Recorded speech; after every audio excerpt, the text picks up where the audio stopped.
Hello guys, എല്ലാവർക്കും നമ്മുടെ entry technical എക്സാംസിന്റെ പുതിയൊരു വീഡിയോയിലേക്ക് സ്വാഗതം. നമ്മളിന്ന് വളരെ ഇമ്പോർട്ടൻ്റ് ആയിട്ടുള്ള ഒരു കാര്യം പറയാനാണ് വന്നിരിക്കുന്നത്. നമ്മൾക്ക് എല്ലാവർക്കും വളരെ പരിചയമുള്ള എക്സാമിനേഷൻ ആണ് AAIയുടെ air traffic controller ATC exam എന്ന് പറയുന്നത്.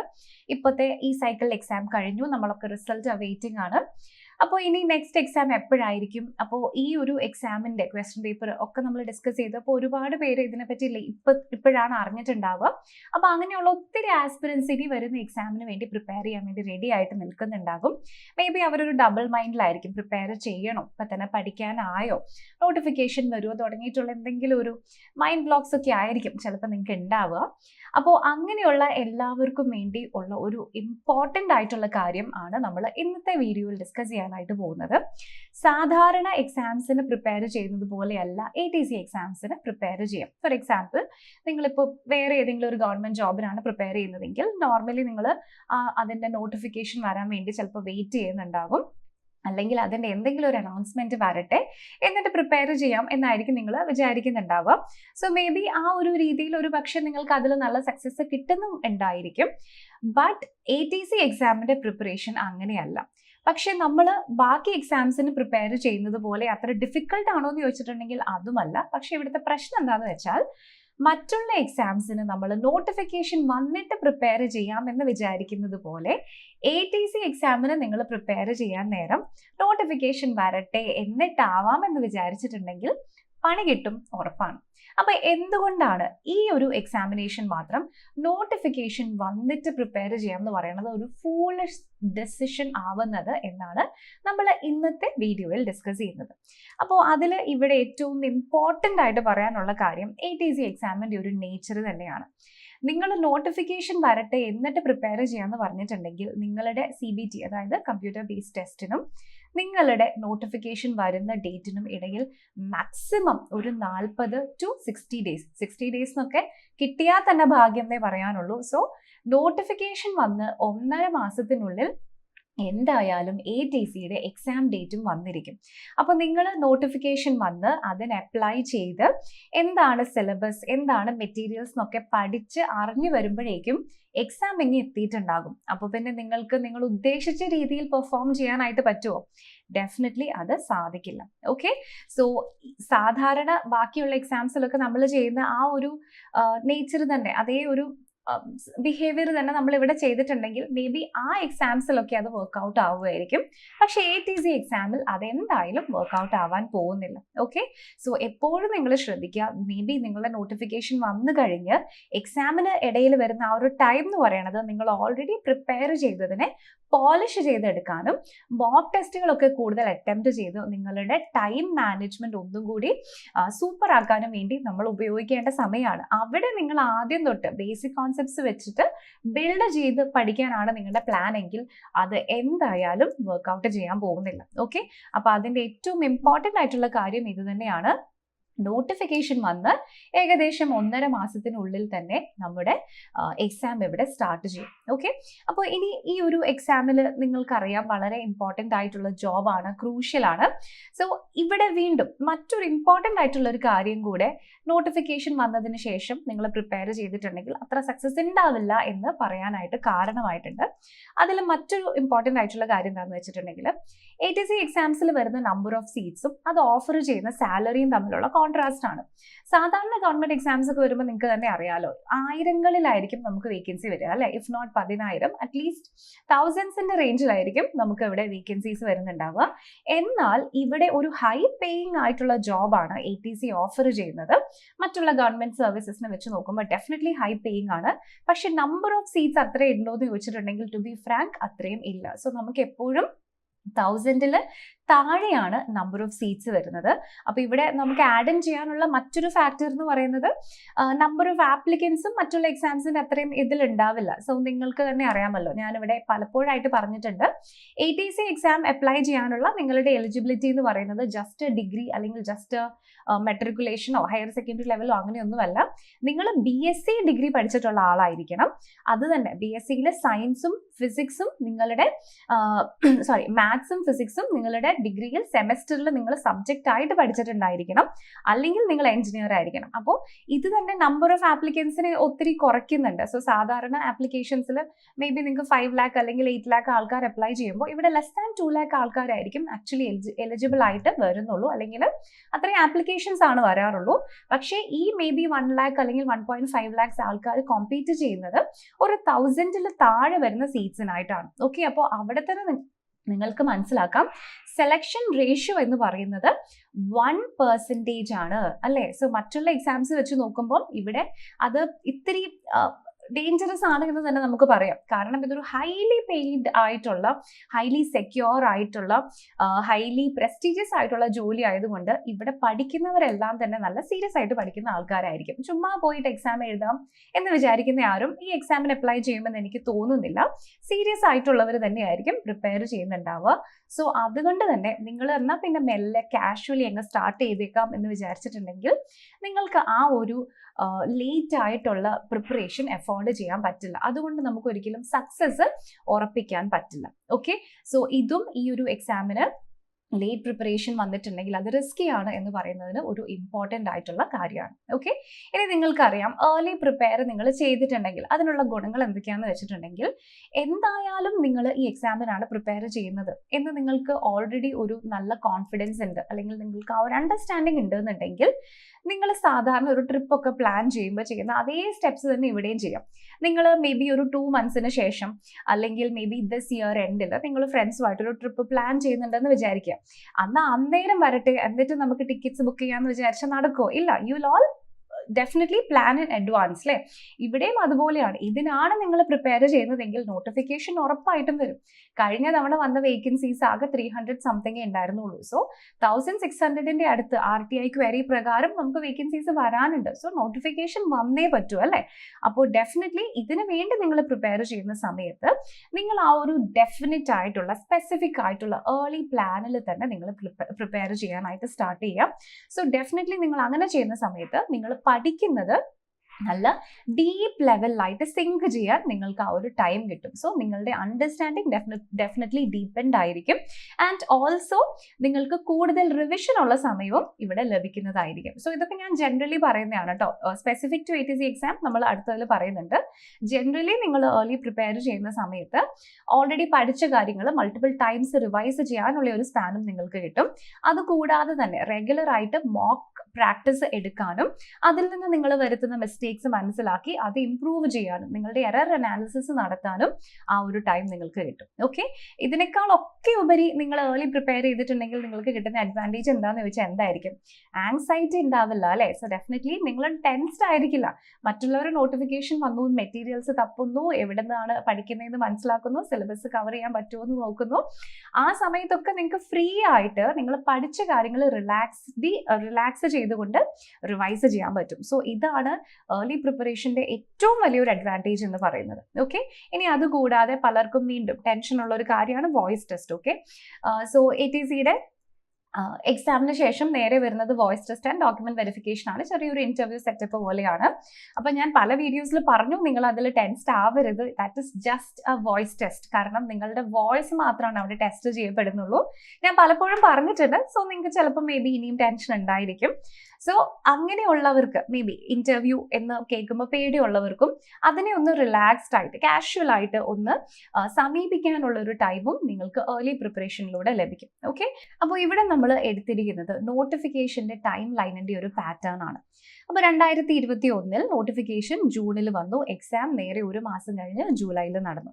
2022 ഏകദേശം അതേപോലെ തന്നെയാണ് വന്നിട്ടുള്ളത്. ഇനി 2023 വന്നപ്പം നവംബറിൽ നോട്ടിഫിക്കേഷൻ വന്നു. November towards the first notification, October last November സമയത്താണ് നോട്ടിഫിക്കേഷൻ വന്നത്. ആൻഡ് എക്സാം നടന്നത് ഡിസംബർ ലാസ്റ്റ് ആണ്.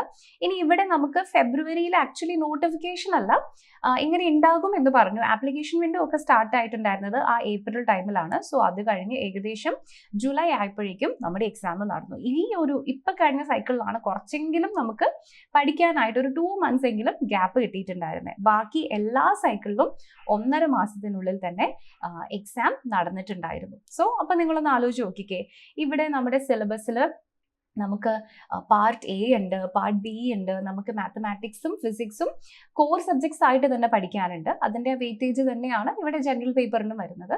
അപ്പോൾ ഇതെല്ലാം കൂടെ ജസ്റ്റ് ഒരു 1.5 months നമ്മൾ കൊണ്ടങ്ങ് തീർക്കാൻ പറ്റുമോ? ഡെഫിനറ്റ്ലി നിങ്ങൾക്ക് ടച്ച് ചെയ്ത് പോകാനായിട്ട് പറ്റും, പക്ഷെ അതൊരു സൂപ്പർഫിഷ്യൽ ലേണിംഗ് ആയിരിക്കും അല്ലേ. ഒരിക്കലും അതിൻ്റെ ഉള്ളിലേക്ക് ഇറങ്ങി നിങ്ങൾക്ക് പഠിക്കാനായിട്ട് പറ്റില്ല. അപ്പോൾ ഇവിടെ നിങ്ങൾക്ക് ഇതുപോലെ കോമ്പറ്റേറ്റീവ് ആയിട്ടുള്ള ഒരു എക്സാമിന് സക്സസ് കിട്ടണമെന്നുണ്ടെങ്കിൽ നിങ്ങൾ ചെയ്യേണ്ട ഏറ്റവും പ്രധാനപ്പെട്ട ഒന്നാമത്തെ കാര്യം എന്താണെന്ന് വെച്ചിട്ടുണ്ടെങ്കിൽ അത് ഡെഫിനറ്റ്ലി നിങ്ങളുടെ ഏർലി സ്റ്റാർട്ടാണ്.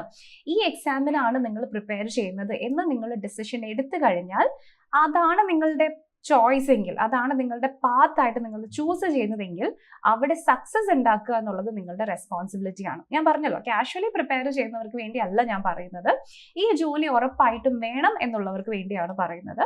ഇതാണ് എന്ന് നിങ്ങൾ തീരുമാനിച്ചിട്ടുണ്ടെങ്കിൽ അതിനുവേണ്ടി നമ്മൾ അങ്ങ് തുനിഞ്ഞ് ഇറങ്ങുകയാണെങ്കിൽ പിന്നെ അതിൽ നിന്ന് ഏറ്റവും ബെസ്റ്റ് റിസൾട്ട് കിട്ടാൻ വേണ്ടിയുള്ള കാര്യങ്ങളാണ് നമ്മൾ നെക്സ്റ്റ് ചെയ്യേണ്ടത് അല്ലേ.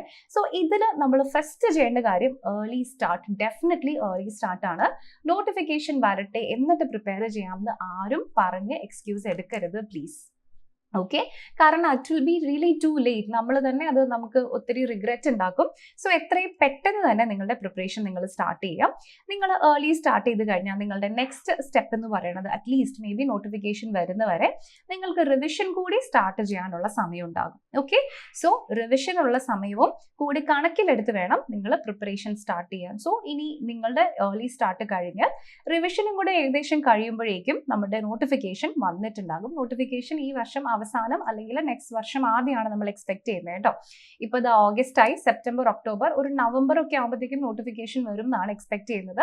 ഇല്ലാന്നുണ്ടെങ്കിൽ നവംബർ, ഡിസംബർ അല്ലെങ്കിൽ പിന്നെ ജനുവരിയിൽ എന്തായാലും നോട്ടിഫിക്കേഷൻ വരും. ഓക്കെ, സോ ഇതാണ് നമ്മളിവിടെ എക്സ്പെക്ട് ചെയ്യുന്നത്. സോ ഇവിടെ റിവിഷനും കൂടെ നിങ്ങൾ കഴിയുമ്പോഴേക്കും നോട്ടിഫിക്കേഷൻ വന്നിട്ടുണ്ടാകും. സോ അപ്പം നിങ്ങൾ നെക്സ്റ്റ് ചെയ്യേണ്ട കാര്യം എന്താ, നമ്മുടെ പ്രീവിയസ് ഇയർ പേപ്പേഴ്സ് എടുത്ത് അനലൈസ് ചെയ്ത് നോക്കുക. അതിനുശേഷം മാക്സിമം മോക്ക് ടെസ്റ്റുകൾ അറ്റൻഡ് ചെയ്തുകൊണ്ടിരിക്കുക. സോ ഐഡിയലി നിങ്ങൾക്ക് നല്ല സക്സസ് വേണമെന്നുണ്ടെങ്കിൽ നോട്ടിഫിക്കേഷൻ വന്നു തുടങ്ങി നിങ്ങളുടെ എക്സാം വരുന്ന ആ ഒരു ഗ്യാപ്പ് ഉണ്ടല്ലോ, അവിടെ വരെ നിങ്ങൾ പുതിയതൊന്നും പഠിക്കാതെ പഠിച്ചതിന് മാക്സിമം മോക്ക് ടെസ്റ്റുകൾ അറ്റംപ്റ്റ് ചെയ്തുകൊണ്ട് നല്ല സ്കോർ ഇംപ്രൂവ് ചെയ്യാനായിട്ട് നോക്കുക. സോ ATC എക്സാം നിങ്ങൾക്ക് അറിയാലോ, നെഗറ്റീവ് മാർക്കിംഗ് ഒന്നുമില്ല. അപ്പോൾ ഇത് ആക്ച്വലി വളരെ ഒരു നല്ല അഡ്വാൻറ്റേജ് ആണ്, അതേപോലെ ഡിസഡ്വാൻറ്റേജും ആണ്. കാരണം മേ ബി ചില കുട്ടികൾക്കൊക്കെ കൺഫ്യൂസ്ഡ് ആയിട്ട് അവർ റോങ് ആൻസർ മാർക്ക് ചെയ്ത് അത് അവർക്ക് മാർക്ക് പോകും. സോ ഡെഫിനറ്റ്ലി നിങ്ങൾ കൂടുതൽ കോൺഫിഡൻ്റ് ആണെങ്കിൽ അത് നിങ്ങൾക്ക് അവിടെ കറക്റ്റ് ആൻസർ ചെയ്യുമ്പോൾ കൂടുതൽ മാർക്ക് കിട്ടും. പക്ഷേ ഇവിടെ നിങ്ങൾക്ക് ഒരു ക്വസ്റ്റ്യൻ അറിയാതെ ബ്ലാങ്ക് ആയിട്ട് ലീവ് ചെയ്താലും തെറ്റിച്ചാലും നെഗറ്റീവ് മാർക്കിംഗ് വരുന്നില്ല. അപ്പോൾ കൂടുതൽ പഠിക്കുന്നവർക്ക് ഇവിടെ ഒരു ഹയർ എഡ്ജ് കിട്ടുന്നില്ല ആക്ച്വലി. ഓക്കെ, അപ്പോൾ അത് നിങ്ങൾ നോക്കുക. നിങ്ങൾക്ക് മാത്രമല്ല നെഗറ്റീവ് മാർക്കിംഗ് ഇല്ലാത്തത്, ആർക്കും നെഗറ്റീവ് മാർക്കിംഗ് ഇല്ല. സോ അതൊരിക്കലും നിങ്ങളുടെ റാങ്ക് താഴേക്ക് കൊണ്ടുവരാനുള്ള ഒരു ഫാക്ടർ ആയിട്ട് പോകരുത്. ഓക്കെ, സോ നോട്ടിഫിക്കേഷൻ വന്നതിന് ശേഷം മാക്സിമം മോക്ക് ടെസ്റ്റുകളിൽ തന്നെ നിങ്ങൾ ഫോക്കസ് ചെയ്യുക. എങ്കിൽ മാത്രമാണ് ഡെഫിനറ്റ്ലി നമുക്ക് എക്സാം സക്സസ് ഇവിടെ ഗ്യാരണ്ടി ചെയ്യാനായിട്ട് പറ്റുള്ളൂ. ഓക്കെ, അപ്പോൾ ഇതാണ് ഇമ്പോർട്ടൻ്റ് ആയിട്ടുള്ള ഒരു കാര്യം. ഇനി നിങ്ങൾക്കത് ഞാൻ പറയണത് എന്നിട്ടും അത്ര ക്ലിയർ ആയിട്ട് മനസ്സിലാവുന്നില്ല എന്നുണ്ടെങ്കിൽ നമ്മളിവിടെ ഒരു കമ്പാരിസൺ നടത്തുന്നുണ്ട്. അതായത് ഒരു ഏർലി സ്റ്റാർട്ടറും ഒരു പോസ്റ്റ് നോട്ടിഫിക്കേഷൻ, അതായത് നോട്ടിഫിക്കേഷൻ വന്നതിന് ശേഷം പഠിച്ചു തുടങ്ങുന്ന ഒരു ആസ്പിറന്റ് തമ്മിലുള്ള കമ്പാരിസൺ ആണ് ഞാനിവിടെ നടത്തുന്നത്. ഓക്കെ, അപ്പോൾ മേ ബി ജനറലി പറഞ്ഞിട്ടുണ്ടെങ്കിൽ എല്ലാവർക്കും അങ്ങനെ മനസ്സിലാവണമെന്നില്ല, അതുകൊണ്ടാണ് നമ്മൾ ആക്ച്വലി ഡേറ്റ എടുത്ത് കമ്പയർ ചെയ്യുന്നത്.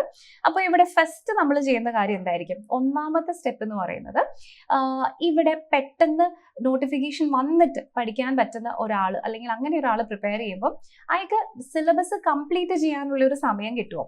ഇല്ല. Definitely rushing through the syllabus ആയിരിക്കും ആ ഒരു ആസ്പിറന്റ് ചെയ്യുന്നുണ്ടാവുക. അതേസമയം നമ്മുടെ ഫൗണ്ടേഷൻ സ്റ്റെപ്പ് തന്നെ സോളിഡ് ആയിരിക്കും ഒരു ഏർലി സ്റ്റാർട്ടറിന്. കാരണം നോട്ടിഫിക്കേഷൻ വരുന്നതിന് മുമ്പ് തന്നെ ആ ഒരു ആസ്പിറന്റ് ഡെഫിനറ്റ്ലി സിലബസ് കംപ്ലീറ്റ് ചെയ്യാനായിട്ട് ശ്രമിച്ചിട്ടുണ്ടായിരിക്കും. ഓക്കെ, ഇനി നമ്മുടെ രണ്ടാമത്തെ സ്റ്റെപ്പ് എന്ന് പറയുന്നത് മോക്ക് ടെസ്റ്റുകളാണ്. ഒരു ഏർലി സ്റ്റാർട്ടറിന് എപ്പോഴും സിലബസ് കംപ്ലീറ്റ് ചെയ്യുന്നത് കൊണ്ട് തന്നെ അതിനുശേഷം വരുന്ന ബാക്കി സമയം മോക്ക് ക്വസ്റ്റ്യൻസ് അല്ലെങ്കിൽ മോക്ക് പേപ്പേഴ്സ് അറ്റൻഡ് ചെയ്യാനായിട്ട് കിട്ടും. എന്നാൽ ഇവിടെ മറ്റേ ആള് ഒരു ലേറ്റ് സ്റ്റാർട്ടറിന് അല്ലെങ്കിൽ നോട്ടിഫിക്കേഷൻ വന്ന ശേഷം പ്രിപ്പയർ ചെയ്യുന്നയാള് സിലബസ് തീർക്കാനായിരിക്കും അയാളുടെ കൂടുതൽ ശ്രദ്ധ. മോക്ക് ടെസ്റ്റിലേക്ക് എത്തുമോ? ഇല്ല. സോ ഡെഫിനറ്റ്ലി അവിടെ മോക്ക് ടെസ്റ്റുകളുടെ എണ്ണം കുറയും. ഇവിടെ ഏർലി സ്റ്റാർട്ടർ 40 മോക്ക് ടെസ്റ്റ് ചെയ്യുമ്പോൾ അടുത്ത ആൾക്ക് 10-ൽ താഴെ മോക്ക് ടെസ്റ്റുകൾ ചെയ്യാനാണ് മാക്സിമം സമയം കിട്ടുള്ളൂ. ഓക്കെ, ഇനി അടുത്തത് റിവിഷൻ ആണ്. ഇവിടെ ഏർലി സ്റ്റാർട്ടറിന് വീണ്ടും മോക്ക് ടെസ്റ്റിന്റെ കൂടെ തന്നെയാണ് നമ്മുടെ റിവിഷനും. അത് രണ്ടും പാരലലി ആണ് നടക്കുക കേട്ടോ. മോക്ക് ടെസ്റ്റ് എന്ന് വെച്ചാൽ നമ്മൾ രാവിലെ തൊട്ട് വൈകുന്നേരം വരെ മോക്ക് ടെസ്റ്റ് എന്നല്ല, റിവിഷന്റെ കൂടെയാണ് എപ്പോഴും മോക്ക് ടെസ്റ്റുകൾ നടക്കുക. So definitely entire syllabus complete ചെയ്ത ഒരാൾക്ക് അത്യാവശ്യം നന്നായിട്ട് റിവൈസ് ചെയ്യാനുള്ള സമയം കിട്ടും.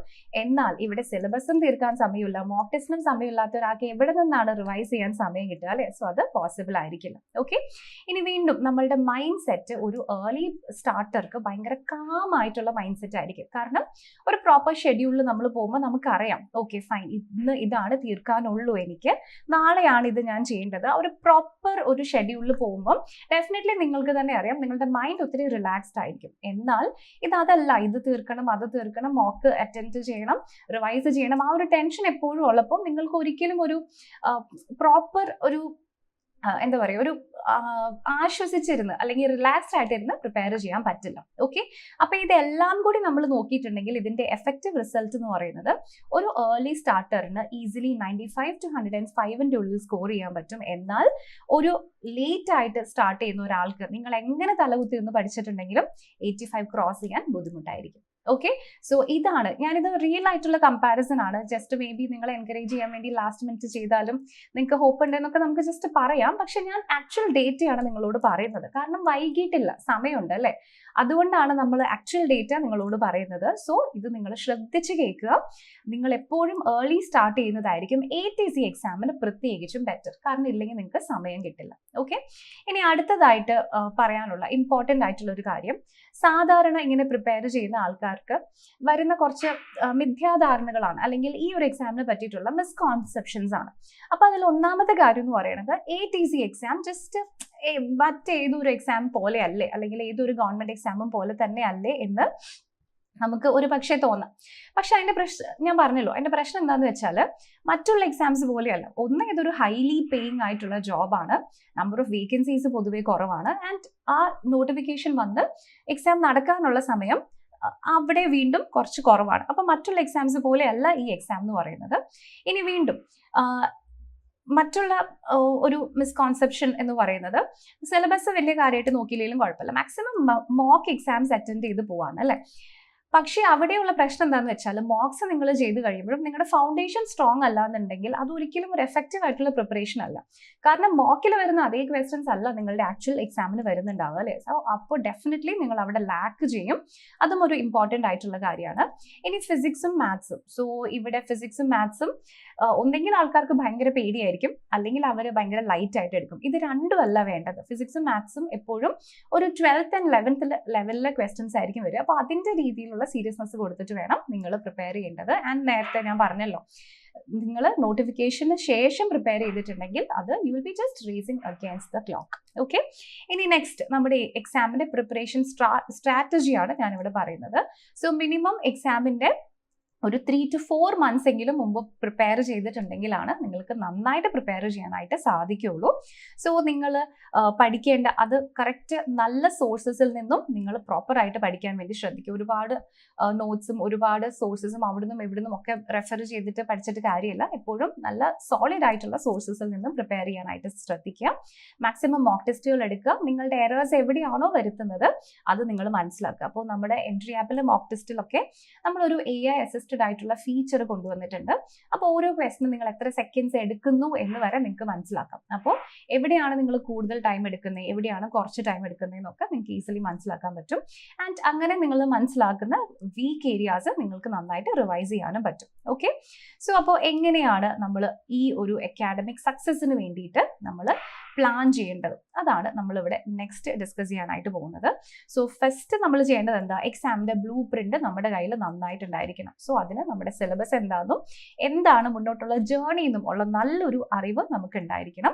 അതിനുശേഷം ഒരു പേഴ്സണലൈസ്ഡ് ആയിട്ടുള്ള സ്റ്റഡി പ്ലാൻ നിങ്ങൾ ക്രിയേറ്റ് ചെയ്യാം. പല ആൾക്കാരും പല പോലെയാണ്. എനിക്ക് ഒരിക്കലും രാവിലെ 5 മണിക്ക് എഴുന്നേറ്റിരുന്ന് അങ്ങ് പഠിച്ച് കണ്ടിന്യൂ ചെയ്യുന്ന ചിന്തിക്കാൻ പോലും പറ്റത്തില്ല. പക്ഷേ രാത്രി 2 മണി വരെ ഇരിക്കാനും എനിക്ക് കുഴപ്പമില്ല. സോ നിങ്ങളുടെ പ്രിഫറൻസിനനുസരിച്ചിട്ടുള്ള, നിങ്ങളുടെ കൺവീനിയൻസിനനുസരിച്ചിട്ടുള്ള ഒരു സ്റ്റഡി പ്ലാൻ നിങ്ങൾ തന്നെ ക്രിയേറ്റ് ചെയ്യാം.